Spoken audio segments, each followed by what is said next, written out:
नमस्ते. समता शिक्षण प्रसारक मंडळाचे मुकबधिर विद्यालय व मतिमंद विद्यालयामध्ये जागतिक दिनानिमित्त हस्तकला प्रदर्शन भरवण्यात आलेले आहे. ते हस्तकला प्रदर्शन जागतिक अपंग दिन त्यातला एक भाग आहे आणि दिव्यांग विद्यार्थ्यांनी तयार केलेल्या हस्तकला वस्तूचे प्रदर्शन हे भरवलेले आहे. हे दिव्यांग विद्यार्थ्यांनी तयार केलेले आहेत आणि या प्रदर्शनाचा लाभ सर्व सातारकरांनी घ्यावा असे मी त्यांना आवाहन करतो. धन्यवाद. जागतिक दिव्यांग दिन हा आम्ही दरवर्षी साजरा करत असतो. त्याच्या अंतर्गत वेगवेगळ्या स्पर्धा करत असतो.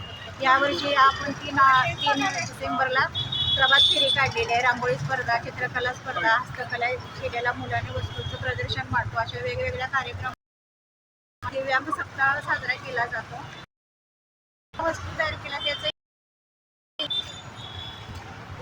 पूर्ण मुलं याच्यात रममान होऊन बरेच जे नॉर्मल मुलं करत नाही, जे आपले मोठी लोक करू शकत नाही, ती मुलं तयार करतात. याचा एवढाच उद्देश असतो की त्यांना समाजात कुठंतरी स्थान मिळावं, की ते काय करतात त्याचं कौतुक करावं.